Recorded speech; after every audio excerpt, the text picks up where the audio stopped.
Hello friends, welcome back to our channel. तो दोस्तों, हम लोग डिस्कस कर रहे थे UP triple S C junior student mains exams के प्रैक्टिस सेट का। ठीक है, तो ओवरऑल आज ये 12वां प्रैक्टिस सेट होगा जिसको हम डिस्कस करेंगे, देखेंगे। ठीक है, और ये देखा जाए तो बुक से जो है 5वां प्रैक्टिस सेट है। तो चलिए इस वीडियो को शुरुआत करते हैं। और इसमें टोटल आपका फुल प्रैक्टिस सेट है जो कि आप देखेंगे हिंदी, जीएस और कंप्यूटर, और इसके बाद सबसे लास्ट में यूपी स्पेशल। ठीक है, आपका एग्ज़ाम जो है ज़्यादा जो है दूर नहीं है। 1 फरवरी को एग्ज़ाम है, तो आप जितना हो सके उतना प्रैक्टिस लगाए, जितना क्वेश्चन अटेम्प्ट करेंगे उतना जो है आपका क्या है कि एग्ज़ाम बढ़िया होने की संभावना रहेगी। ठीक है, तो चलिए इस वीडियो को स्टार्ट करते हैं।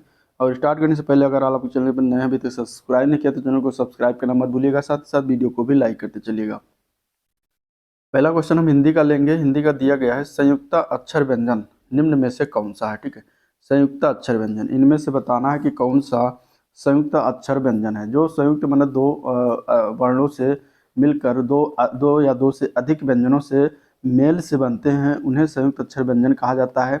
अब इसमें देखें तो सिर्फ 4 व्यंजन ही हैं जो कि संयुक्त अक्षर व्यंजन कहलाते हैं, जो कि ए पार्ट में दिया गया है। छ, त्र, ज्ञ और स्रा, यही 4 हैं जो संयुक्त अक्षर व्यंजन होते हैं।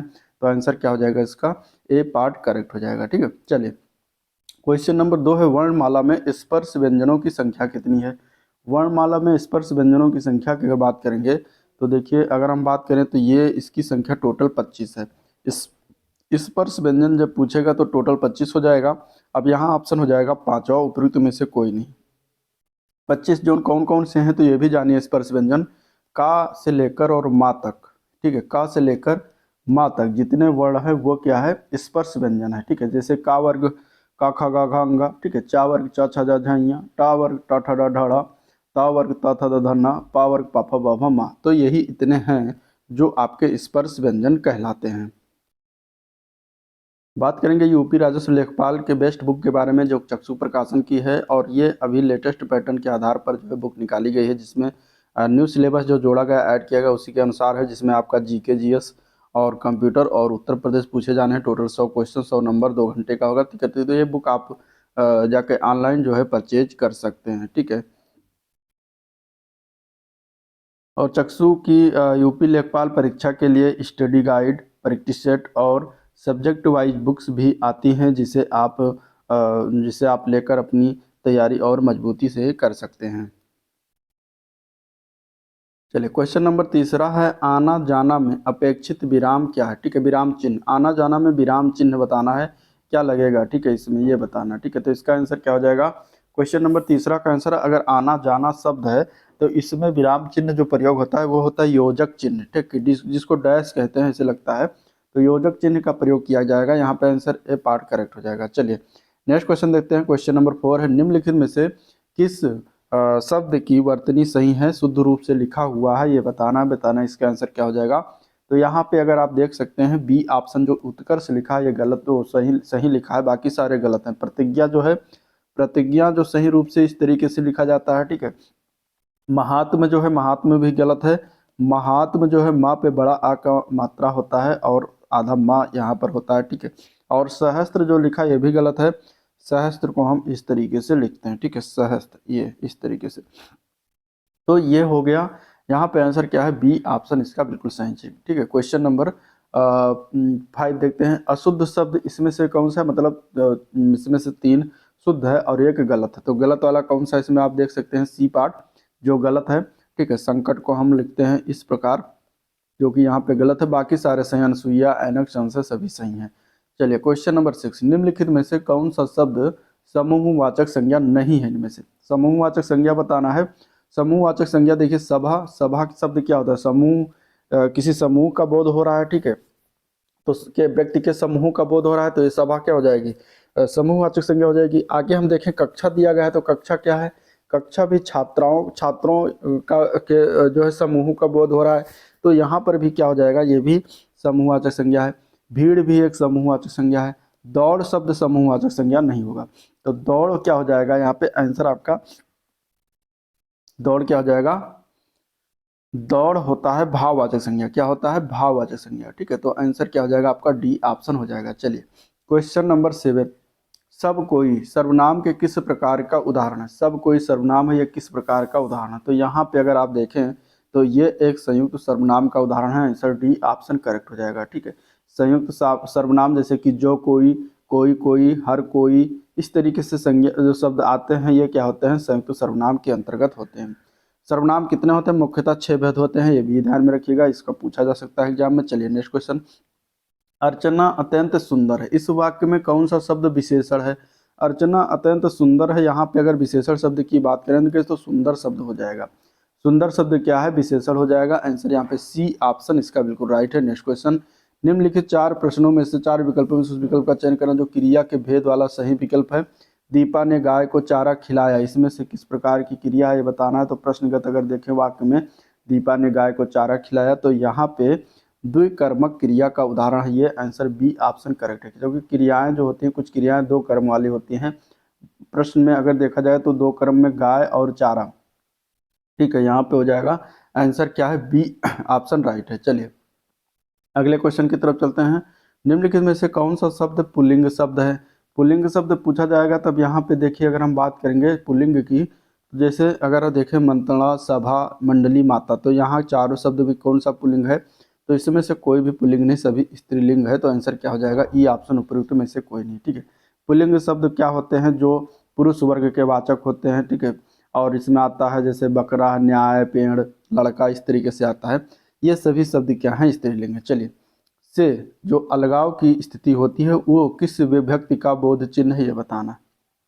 से अगर हम देखें जहाँ अलगाव की स्थिति प्रकट हो रही हो तो से लग रहा है तब वो अपादान होता है। क्या होता है, अपादान होता है। अब यहाँ देखिए कहीं नहीं दिया गया है, तो इसका भी ई ऑप्शन सही है, 5वां ऑप्शन सही है, उपयुक्त में से कोई नहीं। ठीक है, कर्ता का कारक क्या होता है, कर्ता का ने होता है, कर्म का को होता है, करण का से के द्वारा होता है, संप्रदान को के लिए होता है। ठीक है, इसके बाद अपादान से अलग होने के अर्थ में लगता है। ठीक है, संबंध कारक में का, के, की, रा, रे, री होता है, अधिकरण में और पर होता है, संबोधन में हे, अरे, ओ, इस तरीके से होता है। चलिए अगला प्रश्न। निम्नलिखित में से कौन सा शब्द तद्भव शब्द नहीं है इनमें से।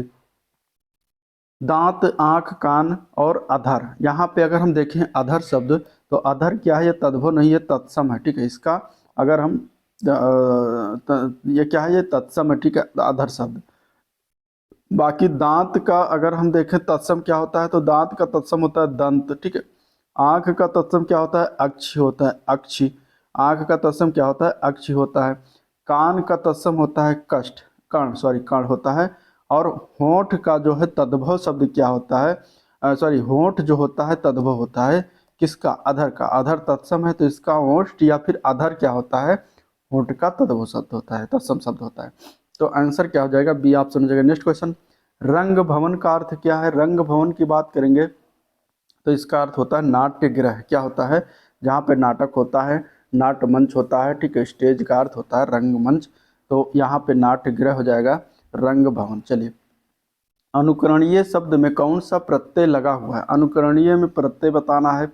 यहाँ पे अनुकरण की बात करेंगे तो मूल शब्द है और इसमें ये प्रत्यय लगाया गया है जिससे बनता है अनुकरणीय। ठीक है, तो आंसर क्या है, बी ऑप्शन इसका राइट हो जाएगा। Next question.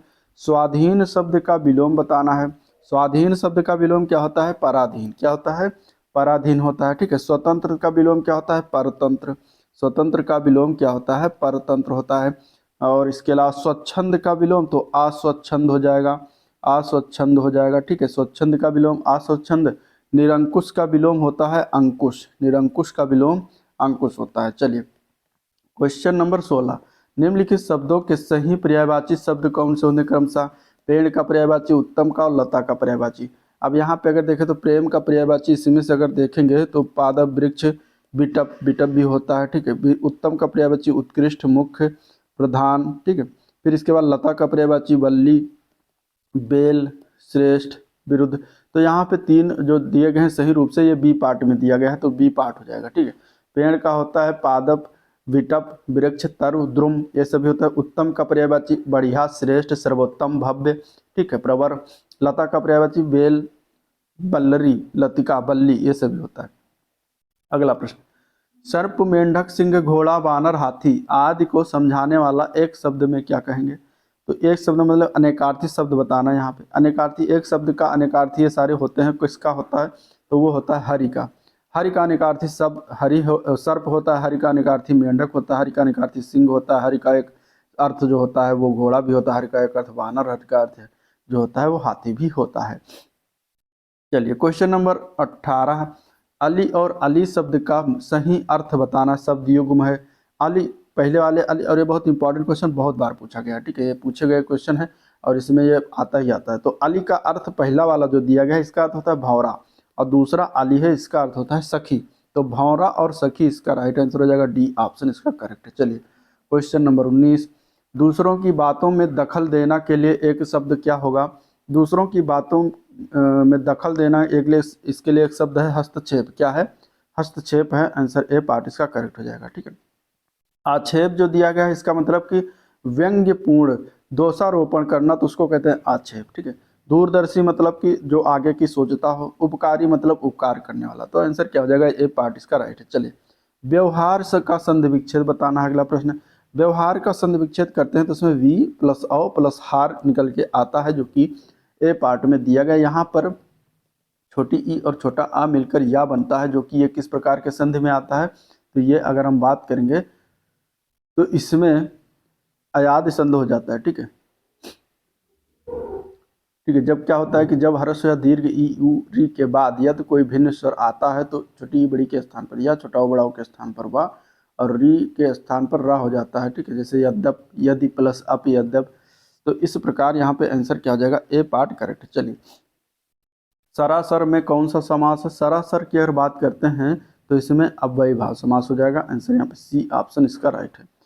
चलिए मजदूर मेहनत करता है किंतु उसके लाभ से वंचित रहता है, यह वाक्य किस प्रकार का वाक्य है। तो यह वाक्य जो है एक प्रकार का संयुक्त वाक्य है, क्योंकि किंतु शब्द से ये जुड़ा हुआ वाक्य है। तो यहाँ आंसर क्या हो जाएगा इसका, सी ऑप्शन बिल्कुल राइट है। चलिए क्वेश्चन नंबर 23, अब लो नसानी अब न नसई हो, इस वाक्य में कौन सा रस है, रस बताना है।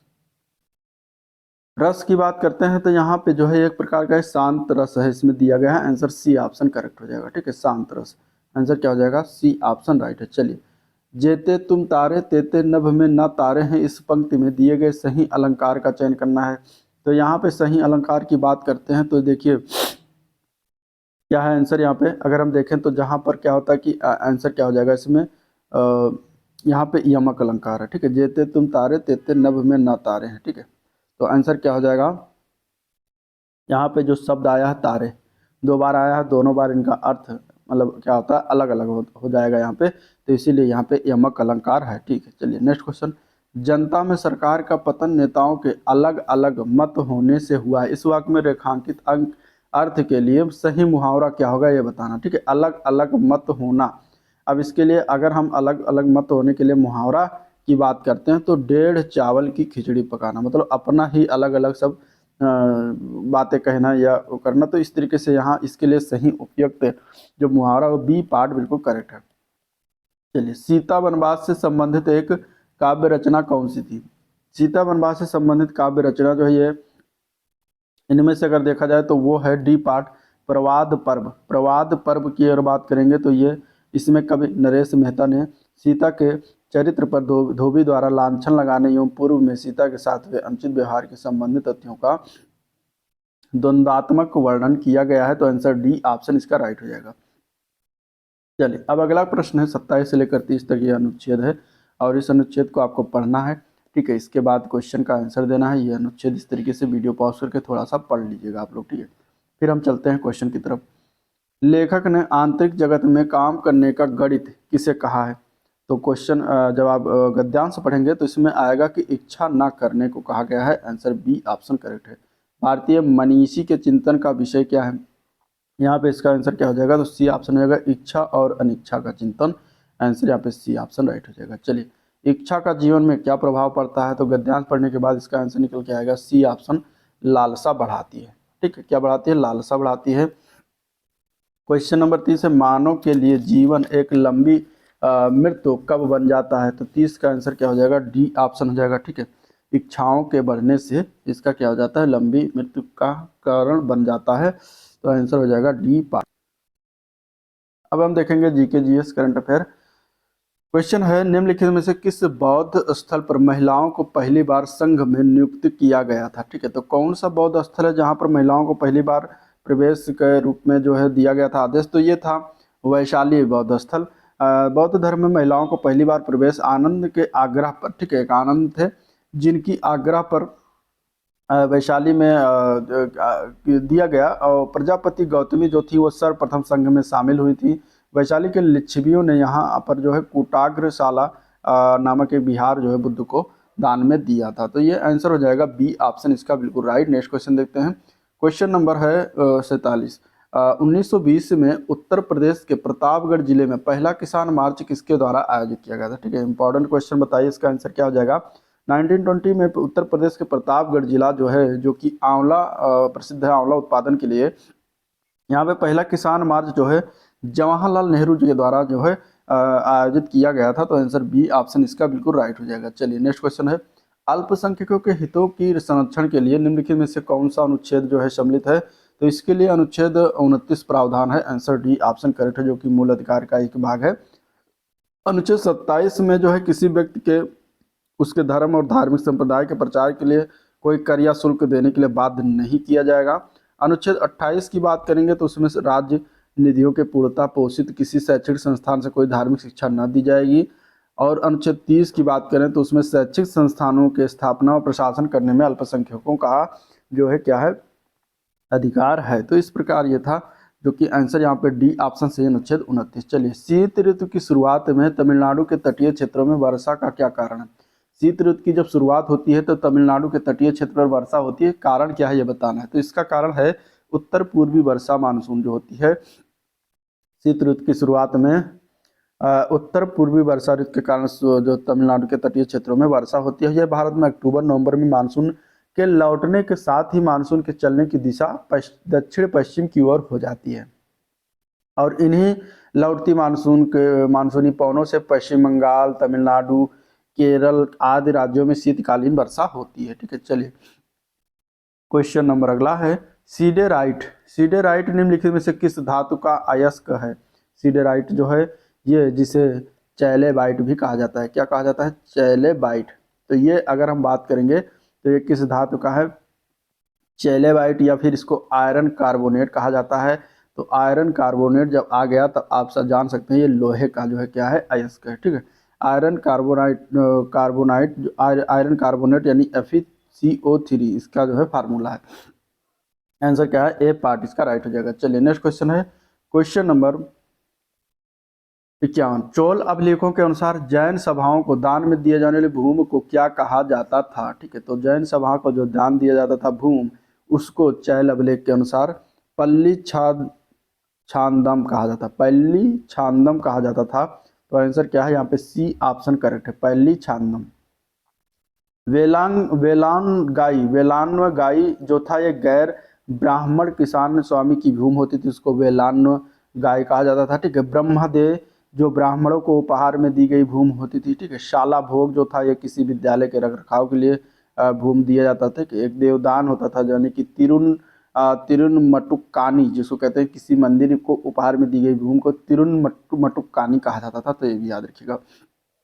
चलिए क्वेश्चन नंबर 52। 1857 के प्रथम स्वतंत्रता विद्रोह में भाग लेने वाली प्रसिद्ध महिला स्वतंत्रता सेनानी कौन सी थी, उनका नाम क्या था 1857 में।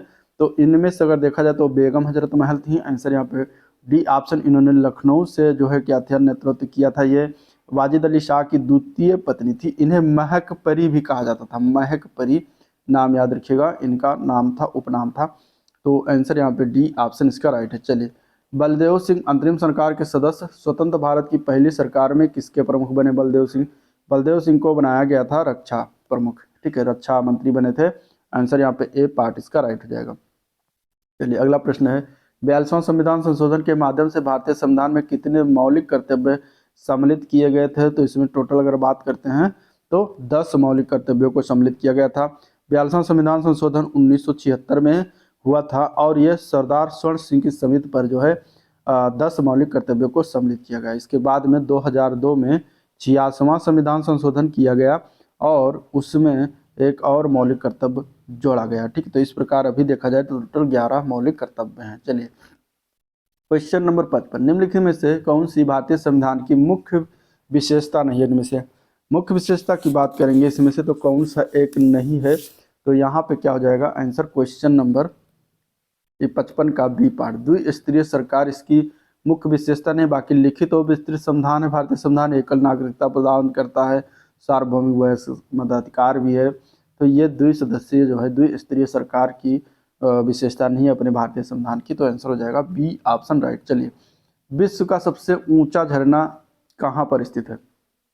विश्व का सबसे ऊंचा झरना जो है वो है, उसका नाम क्या है पहले तो ये जान लीजिए, एंजिल झरना है, जो कि ये 979 मीटर ये ऊंचा है। और ये कनाइमा राष्ट्रीय उद्यान जो बेलीवर है वेनेजुएला में पड़ता है, तो वहाँ पर है। ठीक है, आंसर क्या हो जाएगा सी ऑप्शन वेनेजुएला में।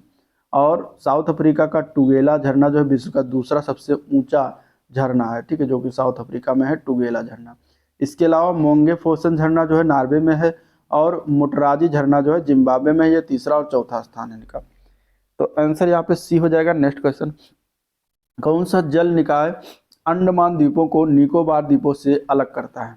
तो वो है 10 डिग्री चैनल। आंसर यहाँ पे डी ऑप्शन करेक्ट है, 10 डिग्री चैनल इसका नाम दिया गया है। आंसर यहाँ पे क्या हो जाएगा डी ऑप्शन राइट है। चलिए, मरुस्थलीय मिट्टी के बारे में निम्नलिखित में से कौन सा कथन गलत है? मरुस्थलीय मिट्टी की बात करेंगे तो यह मूल रूप से रेतीली मिट्टी है, बिल्कुल सही। ये नमी की मात्रा को बरकरार रखता है, बिल्कुल गलत है। मरुस्थलीय मिट्टी नमी नहीं रखता, ठीक है। ये रंग में हल्की होती है, बिल्कुल सही। इसमें नमक की मात्रा अधिक होती है, ये भी सही है। आंसर क्या हो जाएगा यहाँ पे बी ऑप्शन करेक्ट हो जाएगा। अगला प्रश्न, बैंक दर का अर्थ क्या है? बैंक दर क्या होता है? बैंक दर वो होता है जो देश के केंद्रीय बैंक के द्वारा ली जाने वाली आधिकारिक ब्याज दर होती है, उसको कहते हैं बैंक दर। तो करेक्ट आंसर क्या है? डी ऑप्शन इसके लिए बिल्कुल राइट है। चलिए, मनुष्यों में यूरिया किस में बनता है?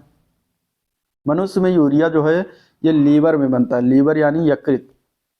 आंसर यहाँ पे ए पार्ट इसका करेक्ट है, ठीक है। आंसर क्या हो जाएगा? ए पार्ट इसका बिल्कुल करेक्ट है। चलिए, अगला क्वेश्चन, ब्लीचिंग पाउडर का रासायनिक नाम क्या है? ब्लीचिंग पाउडर का रासायनिक नाम बताना है। इसका नाम होता है calcium oxychloride, CaOCl2 bleaching powder का रासायनिक नाम है, कैल्शियम ऑक्सीक्लोराइड, ठीक है। कैल्शियम सल्फेट को कहते हैं जिप्सम, कहते हैं जिप्सम। कैल्शियम सल्फेट को क्या कहते हैं? जिप्सम कहते हैं। सोडियम क्लोराइड आपका नमक हो गया, जो साधारण नमक है, ठीक है, उसको कहते हैं। सोडियम बाइकार्बोनेट के बाद सोडियम कार्बोनेट है, उसको कहते हैं बेकिंग सोडा या खाने का सोडा। चलिए, अगला प्रश्न, निम्नलिखित में से कौन सा एक कंप्यूटर ऑपरेटिंग सिस्टम नहीं? अब कंप्यूटर का क्वेश्चन आ गया। पहला क्वेश्चन कंप्यूटर का है, यहाँ पे आंसर क्या हो जाएगा? ऑपरेटिंग सिस्टम पूछा गया है, लाइनक्स है, MS डॉस भी है, यूनिक्स भी होता है, MS वर्ड नहीं होता, क्योंकि MS वर्ड एक एप्लीकेशन प्रोग्राम है, ठीक है। MS ऑफिस का एक एप्लीकेशन, ये क्या है? ये प्रोग्राम है। तो यही आंसर हो जाएगा बिल्कुल करेक्ट, सी ऑप्शन। चलिए, अगले प्रश्न की तरफ चलते हैं। क्वेश्चन नंबर 63, हाल ही में चर्चा में रहा दरांगा इमिग्रेशन चेक पोस्ट किस राज्य में स्थित है? ठीक है, दरांगा इमिग्रेशन पोस्ट चेक पोस्ट जो है किस राज्य में स्थित है? अब ये GS के ही चल रहे हैं, ठीक है, 5 क्वेश्चन लगे हैं। यहाँ पे अगर देखा जाए तो बी ऑप्शन हो जाएगा। ये आपका पड़ता है असम में। आंसर क्या हो जाएगा? बी ऑप्शन बिल्कुल करेक्ट है। चलिए, हर साल किस तिथि को देश में राष्ट्रीय कैंसर जागरूकता दिवस मनाया जाता है? ये मनाते हैं हर साल 7 नवंबर को। आंसर सी ऑप्शन हो जाएगा। पहली बार कब मनाया गया था? 7 नवंबर 2014 को मनाया गया था। अगला प्रश्न, हाल ही में नवंबर 2024 में जनजातीय कार्य मंत्रालय और ट्राइफेड द्वारा पूर्वोत्तर आदि महोत्सव का आयोजन कहाँ पर किया गया? तो ये किया गया है गुवाहाटी में, असम में। आंसर यहाँ पे सी ऑप्शन बिल्कुल करेक्ट हो जाएगा। चलिए, CPU क्लॉक स्पीड की संख्या किसको संदर्भित करती है? अब आपके क्वेश्चन शुरू हो गए कंप्यूटर के। यहाँ पे आंसर हो जाएगा डी ऑप्शन, चक्रों की संख्या को CPU प्रति सेकंड निष्पादित करता है। तो आंसर यहाँ पे डी ऑप्शन हो जाएगा, ठीक है। CPU की गति को क्लॉक स्पीड के रूप में जाना जाता है। किसके स्पीड में? क्लॉक स्पीड के रूप में जाना जाता है CPU को। क्लॉक स्पीड की को जो है साइकिल पर सेकंड में मापा जाता है, तथा प्रति सेकंड एक चक्र को 1 हर्ट्ज के रूप में जाना जाता है, ठीक है।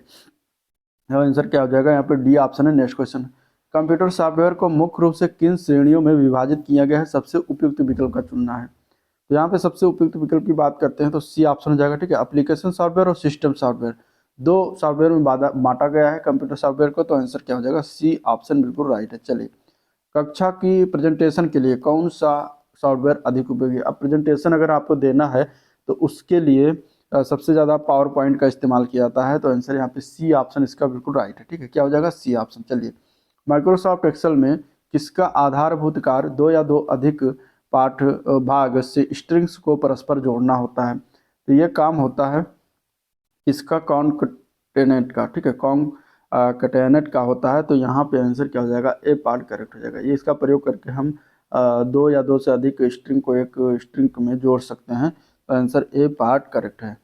अगला प्रश्न, निम्नलिखित में से कौन सा हार्डवेयर नहीं है? हार्डवेयर सॉफ्टवेयर दो प्रकार की चीज़ें होती हैं।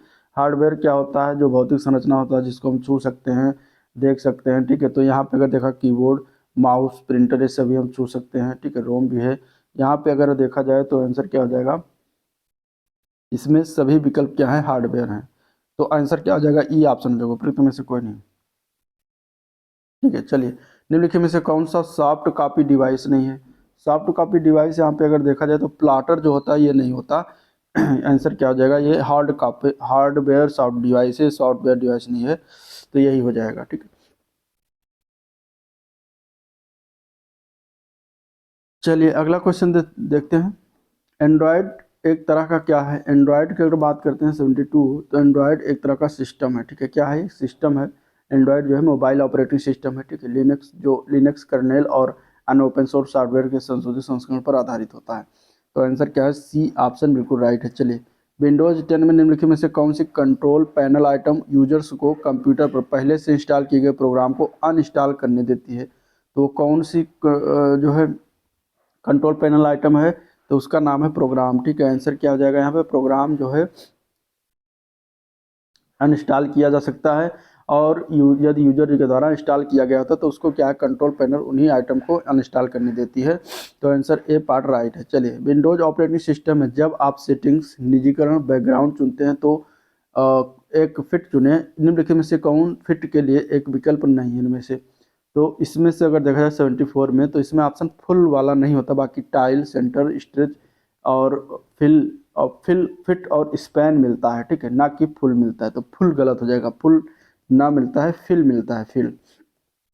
तो ए पार्ट गलत है, बाकी सारे सही। Next question, Libre office Calc में मर्ज सेल को ब्रेक करने के लिए सेल को सिलेक्ट करके किस बटन पर क्लिक करेंगे? लिब्रे ऑफिस कैल्क में अगर हम देखा जाए तो ये होता है स्प्लिट। ठीक है, ये स्प्रेडशीट में मर्ज सेल को ब्रेक करने के लिए हम उस सेल को सिलेक्ट करेंगे जिसे आप ब्रेक करना चाहते हैं। इसका फॉर्मेट मेनू, मर्ज सेल, फिर इसके बाद स्प्लिट सेल करेंगे। तो स्प्लिट आंसर हो जाएगा बी ऑप्शन राइट। चलिए, क्वेश्चन नंबर 76, निम्नलिखित में से कथन सही है गलत? पहला कथन है इंटरनेट लोकल एरिया नेटवर्क का सबसे बड़ा अच्छा उदाहरण है। दूसरा है इंटरनेट से कनेक्ट के लिए प्रत्येक कंप्यूटर का आईपी एड्रेस होना चाहिए। अब यहाँ पे दोनों में से कौन सा कथन गलत है, कौन सा कथन सही है? अगर हम बात करेंगे इंटरनेट की, तो इंटरनेट जो है बेहतर उपयोग करने का सबसे अच्छा नेटवर्क वैन का है, ना कि लैन का है। वैन मतलब वाइड एरिया नेटवर्क का है, सबसे अच्छा उदाहरण होता है, जो कि बहुत बड़ा क्षेत्र को कवर करता है। लैन की बात करेंगे, लोकल एरिया नेटवर्क, तो एक ऑफिस या एक बिल्डिंग तक ही सीमित रहता है। तो इस प्रकार पहला गलत हो जाएगा, और दूसरा क्या है? सही है, क्योंकि करंट के लिए एक आईपी एड्रेस के होना जरूरी है। तो आंसर सही है यहाँ पे जो है डी ऑप्शन, पहला गलत दूसरा सही। चलिए अगला प्रश्न देखते हैं, क्वेश्चन नंबर 77, वैश्विक मौसम पूर्वानुमान में इनमें से किसका उपयोग किया जाता है? वैश्विक पूर्वानुमान लगाने के लिए इसमें से सुपर कंप्यूटर का इस्तेमाल करते हैं। ठीक है, मौसम पूर्वानुमान लगाने के लिए सुपर कंप्यूटर का इस्तेमाल करते हैं। विश्व का प्रथम सुपर कंप्यूटर याद रखिएगा क्रे है, उसका नाम क्या है? क्रे 1 है। ठीक है, क्योंकि सुपर कंप्यूटर जिसको क्रे रिसर्च कंपनी के द्वारा 1976 में विकसित किया गया था। भारत का पहला सुपर कंप्यूटर का नाम क्या है? परम है। परम है, इसका विकास किसके द्वारा किया गया है? सी डैक ने किया था। सी डैक ने 1991 में किया था। तो ये भारत का पहला सुपर कंप्यूटर। चलिए अगला प्रश्न, ब्लोफिश एक प्रकार का क्या है? ब्लोफिश जो है कंप्यूटर के टर्म में अगर देखा जाए तो एक प्रकार का एक एनक्रिप्शन एल्गोरिदम है। सममित एनक्रिप्शन एल्गोरिदम हो जाएगा। आंसर क्या हो जाएगा? यहाँ पे ए पार्ट करेक्ट है। 1993 में इसको डिजाइन किया गया था ब्रूस सीनियर द्वारा। ठीक है, ब्रूस के द्वारा डिजाइन किया गया था, ब्रूस सीनियर हो जाएगा इसका आंसर। ठीक है, तो यहाँ पे आंसर क्या है? ए पार्ट इसका करेक्ट हो जाएगा। इसका आकार अगर पूछ लिया जाए तो 64 बिट का होता है, ये भी ध्यान में रखिएगा। ठीक है, इसका आकार कितना होता है? 64 बिट का होता है। ठीक है, चलिए अगले प्रश्न की तरफ चलते हैं। बैंकिंग क्षेत्र में अधिक संख्या में चेकों के फास्ट प्रोसेसिंग के लिए निम्नलिखित में से कौन प्रयुक्त होता है? चेकों के फास्ट प्रोसेसिंग के लिए हम प्रयोग करते हैं MICR का। MICR ऑप्शन में नहीं दिया गया है तो ई ऑप्शन हो जाएगा, उपयुक्त में से कोई नहीं। MICR का full form magnetic ink character recognition है। यह 9 अंक का होता है, जिसमें पहला 3 अंक है जो आपके शहर के नाम से संदर्भित होता है, अगला 3 अंक बैंक का नाम और अंतिम 3 अंक जो है वो आपके बैंक के ब्रांच के नाम के बारे में बताता है। ठीक है, तो आंसर क्या हो जाएगा? ई आप समझेगा। नेक्स्ट क्वेश्चन, निम्नलिखित में से कौन सबसे सुरक्षित लिनक्स ऑपरेटिंग सिस्टम माना जाता है जो यूजर्स की जानकारी को सुरक्षित रखने के लिए गुमनामी और गुप्त विकल्प का भी प्रदान करता है? तो वो है टेल्स। आंसर क्या हो जाएगा? B option tails. ठीक है, टेल्स एक प्रकार का लिनक्स आधारित ऑपरेटिंग सिस्टम है जिसे दुनिया में सबसे सुरक्षित ऑपरेटिंग सिस्टम में से एक माना जाता है। तो आंसर क्या हो जाएगा? B option. नेक्स्ट क्वेश्चन, अब क्वेश्चन है आपके उत्तर प्रदेश स्पेशल। उत्तर प्रदेश के विधानसभा में कितने सदस्य हैं? उत्तर प्रदेश की विधानसभा में 403 निर्वाचित होता है, एक नामित किया जाता है। ठीक है, तो आंसर क्या हो जाएगा? बी ऑप्शन करेक्ट हो जाएगा। विधान परिषद की बात करेगा तो आप लगा दीजिएगा 100 है टोटल विधान परिषद, और लोकसभा सदस्य 80 हैं और राज्यसभा सदस्यों की संख्या 31 है। ठीक है, तो वर्तमान में एंग्लो इंडियन की आरक्षण संबंधी सीमा समाप्त करने के बाद जो है पुनः नहीं बढ़ाया गया, तो एक ही समाप्त हो जाएगा, 403 हो जाएगा। नेक्स्ट क्वेश्चन, निम्नलिखित में से किस शहर को पूर्व का ग्रास के नाम से जाना जाता है? पूर्व का ग्रास कौन सा शहर है? तो वो है कन्नौज शहर। आंसर डी ऑप्शन हो जाएगा। ठीक है, कन्नौज जो है एक प्राचीन नगर है जो कभी हिंदू साम्राज्य की राजधानी के रूप में प्रतिष्ठित रहा था। माना जाता है कि कान्यकुब्ज ब्राह्मण जो थे मूल रूप से इसी स्थान के रहने वाले थे। ठीक है, कन्नौज के सम्राट हर्षवर्धन के शासनकाल में कन्नौज अपने चरमोत्कर्ष पर पहुंच गया था। वर्तमान काल में अगर देखा जाए वर्तमान काल में तो ये नगर गुलाब जल, इत्र और अन्य सुगंधित पदार्थ बनाने के लिए प्रसिद्ध है। ठीक है, तो आंसर क्या हो जाएगा? D option. नेक्स्ट क्वेश्चन, निम्नलिखित में से बताना है इनमें से मृदा जिसमें मुख्य रूप से पोटास की कमी है उत्तर प्रदेश के किस जिले में पाई जाती है? मृदा जो है जिसमें पोटास की कमी है तो वो पाया जाता है मुख्य रूप से जौनपुर क्षेत्र में। ठीक है, जौनपुर, आजमगढ़, मऊ, यहाँ पे क्या है? पोटास की कमी पाई जाती है। तो आंसर ए पार्ट इसका बिल्कुल राइट हो जाएगा। क्वेश्चन नंबर अगला देते हैं 84 है, बुंदेलखंड की अर्थव्यवस्था में सबसे बड़ा योगदान किस नदी का है? बुंदेलखंड क्षेत्र की अगर बात करेंगे सबसे बड़ा योगदान जो नदी है वो है बेतवा नदी। ठीक है, बेतवा नदी बुंदेलखंड क्षेत्र की सिंचाई की आवश्यकता में लगभग 50% का योगदान देती है। ठीक है, बाकी इसके अलावा केन नदी है जो सिंचाई आवश्यकता में 25% का योगदान देती है। नेक्स्ट क्वेश्चन, उत्तर प्रदेश की सबसे महत्वपूर्ण नगदी फसल कौन सी है? सबसे महत्वपूर्ण नगदी फसल उत्तर प्रदेश की गन्ना है। ठीक है, गन्ना बहुतायत में बोया जाता है। आंसर बी ऑप्शन हो जाएगा। दो प्रमुख क्षेत्र हैं, एक है तराई क्षेत्र और दूसरा आ जाता है गंगा यमुना का दोआब क्षेत्र। ठीक है, तो आंसर क्या हो जाएगा? बी ऑप्शन, जहाँ पे गन्ना बोया जाता है।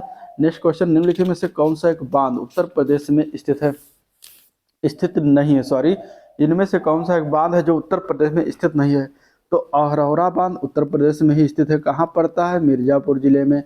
ठीक है, अडवा बांध ये कहाँ पड़ता है? ये भी मिर्जापुर में है। अडवा बांध कहाँ है? मिर्जापुर में है। बघेलखंड बांध ये कहाँ है? बलरामपुर में। बलरामपुर, ठीक है, बलरामपुर में। और बदुआ बांध की बात करेंगे तो ये कहाँ? ये बांका जिला बिहार में पड़ता है। ठीक है, बिहार में।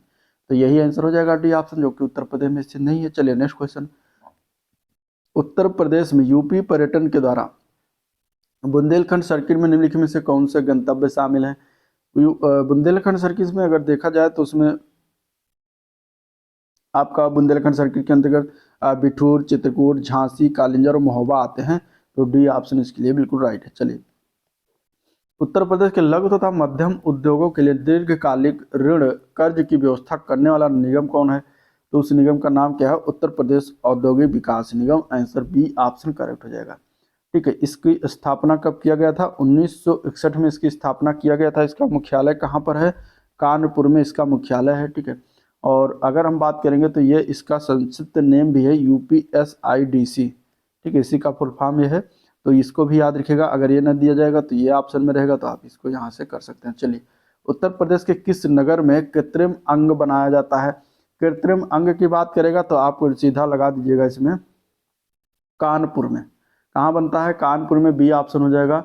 अगर हम बात करेंगे तो 1972 में यहाँ पे स्थापना किया गया था भारतीय कृत्रिम अंग निर्माण निगम, जिसको कहते हैं एलएमको, ठीक है, जिसका नाम है संक्षिप्त में, और ये कानपुर में स्थित है, इसका मुख्यालय कानपुर में है। तो यहाँ पे आंसर बी ऑप्शन बिल्कुल राइट है। चलिए, उत्तर प्रदेश के किस जिले में डोलोमाइट नामक खनिज का उत्पादन होता है? डोलोमाइट की बात करेंगे तो सोनभद्र हो जाएगा आंसर यहाँ पे, ठीक है। डोलोमाइट खनिज का उत्पादन कहाँ होता है? सोनभद्र में होता है। तो आंसर क्या है यहाँ पे? बी ऑप्शन इसका बिल्कुल राइट। चाइना के लिए और डोलोमाइट के लिए बांदा भी प्रसिद्ध है, लेकिन सोनभद्र में सबसे ज्यादा होता है। तो आंसर क्या हो जाएगा? बी ऑप्शन राइट है। चलिए, काकोरी षड्यंत्र केस में प्रधान आरोपी थे पंडित राम प्रसाद बिस्मिल को उत्तर प्रदेश के किस शहर में फांसी दिया गया था, ये बताना है, ठीक है। तो इन्हें अगर हम देखें तो इन्हें गोरखपुर जेल में फांसी दिया गया था 1927 में। 1927 19 दिसंबर, याद रखिएगा, 19 दिसंबर 1927 को इनके काकोरी षड्यंत्र केस के आरोप में इन्हें फांसी दिया गया था, ठीक है। और 9 अगस्त 1925 को हुआ था काकोरी षड्यंत्र, जिसके आरोपी थे राम प्रसाद बिस्मिल, राजेंद्र लाहिड़ी, अशफाक उल्ला खां, रोशन सिंह। इन्हीं तीनों को जो है फांसी दिया गया था, ठीक है। राम प्रसाद बिस्मिल का जन्म अगर पूछा जाए कहाँ पर हुआ था तो शाहजहांपुर, याद रखिएगा, शाहजहांपुर इनका जन्म हुआ, फांसी इन्हें गोरखपुर में दिया गया था। तो ये दोनों क्वेश्चन आते हैं, आप ध्यान में रखिएगा। अगले प्रश्न की तरफ बढ़ते हैं। अगला क्वेश्चन है, क्वेश्चन नंबर 92 है, कार्तिक लोक नृत्य किससे संबद्ध है? कार्तिक लोक नृत्य जो है ये किस बेसिकली किस क्षेत्र से? तो ये बुंदेलखंड क्षेत्र से संबंधित है। आंसर ए पार्ट इसका करेक्ट हो जाएगा, ठीक है, बुंदेलखंड क्षेत्र। चलिए, उत्तर प्रदेश किस जिले में यूरेनियम पाया जाता है? तो उत्तर प्रदेश का एकमात्र जिला है जहाँ पे यूरेनियम पाया जाता है, और तांबा भी यहीं से प्राप्ति होती है। दोनों क्वेश्चन बनते हैं, आंसर सी ऑप्शन इसका राइट हो जाएगा, ठीक है। चलिए, अगला क्वेश्चन, गौतम बुद्ध के जीवन की किस घटना को भारतीय कला में पहिया और हिरण द्वारा दर्शाया गया है? तो कौन सी घटना थी गौतम बुद्ध का?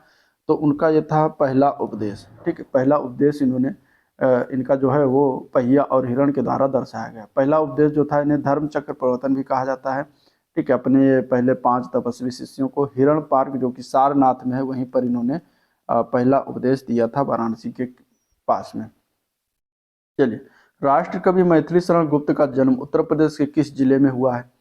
राष्ट्र कवि मैथिली शरण गुप्त का जन्म 3 अगस्त 1886 को उत्तर प्रदेश के झांसी जिले में हुआ था, ठीक है। आंसर क्या हो जाएगा? सी ऑप्शन, झांसी जिला। आंसर क्या हो जाएगा? सी ऑप्शन इसका बिल्कुल राइट है। चलिए, अगला क्वेश्चन, केंद्रीय विश्वविद्यालय बाबा साहब भीमराव अम्बेडकर विश्वविद्यालय विद्या विहार किस शहर में स्थित है? तो ये पड़ता है लखनऊ में, उत्तर प्रदेश की राजधानी। 1996 में इसकी स्थापना हुई थी। आंसर डी ऑप्शन करेक्ट हो जाएगा, ठीक है। चलिए, नेक्स्ट क्वेश्चन, वर्ष 2011 की जनगणना के अनुसार उत्तर प्रदेश में महिला साक्षरता दर क्या थी? महिला साक्षरता दर की बात करेंगे तो 57.2 थी। आंसर ए पार्ट याद रखिएगा, ठीक है। कुल साक्षरता दर कितना है? 67.7 है उत्तर प्रदेश का, और पुरुष साक्षरता दर 77.3 थी, और महिला साक्षरता दर 57.2 थी। तो ये तीनों चीजें आपको याद रखना है। अगला प्रश्न है, हाल ही में किस जिले में बेत और बांस शिल्प को प्रतिष्ठित जीआई टैग मिला है? तो ये दिया गया है बरेली जिले का। आंसर ए पार्ट करेक्ट हो जाएगा, ठीक है। तिरंगी बर्फी जो है कहाँ का है? वाराणसी का जीआई टैग दिया गया है। मेटल कास्टिंग क्राफ्ट ये भी वाराणसी के जीआई टैग दिए गए हैं। थारू कढ़ाई ये लखीमपुर खीरी का है, ठीक है। थारू कढ़ाई जो है ये लखीमपुर खीरी के जीआई टैग दिया गया है। बांस और बेंत शिल्प जो है बरेली का है। जरदोजी शिल्प ये भी बरेली का जो है क्या है? जीआई टैग प्रदान किया गया है। और हापुड़ की अगर बात करेंगे तो हैंड ब्लॉक प्रिंट टेक्सटाइल जो है क्या है? हापुड़ का जीआई टैग प्रदान किया गया है। चलिए, उत्तर प्रदेश किस जिले में कछुआ संरक्षण रिजर्व केंद्र बनाया जा रहा है? तो ये बनाया जा रहा है गोंडा में, ठीक है। गोंडा में एक बिहार है, अभ्यारण्य है, जिसका नाम क्या है? पार्वती अरंगा पक्षी अभ्यारण्य, जो भी इको सेंसिटिव जोन अभी हाल ही फिलहाल में इसको संरक्षित किया गया है, तो इम्पोर्टेंट है। आंसर यहाँ पे सी ऑप्शन करेक्ट हो जाएगा, ठीक है। Turtle survival alliance foundation India के सहयोग से बनाया जा रहा है, जो कि इसका प्रयास क्या उद्देश्य है? घाघरा नदी की सहायक नदी जो सरजू नदी के किनारे कछुआ संरक्षण रिजर्व स्थापित किया जा रहा है। ये हो जाएगा। नेक्स्ट क्वेश्चन, वृंदावन में पूर्णतः बालिकाओं के लिए सब पहले सैनिक स्कूल का उद्घाटन किसके द्वारा किया गया? तो ये किया गया था रक्षा मंत्री के द्वारा, ठीक है। रक्षा मंत्री, वृंदावन मथुरा में रक्षा मंत्री कौन थे? राजनाथ सिंह के द्वारा किया गया था संबित गुरुकुलम बालिका सैनिक स्कूल, जिसका नाम है मथुरा में। आंसर यहाँ पे डी ऑप्शन इसका बिल्कुल राइट, ठीक है। तो ये था ओवरऑल वीडियो जिसको हम लोगों ने देखा, लाइक किया वीडियो को। अगर पूरा देखा है। वीडियो पसंद है तो लाइक करिए, चैनल को सब्सक्राइब नहीं किया तो सब्सक्राइब कीजिएगा, ठीक है, तभी जाइएगा। और आज का वीडियो पे एंड करते हैं, मिलते हैं नेक्स्ट प्रैक्टिस सेट में, तब तक के लिए थैंक यू।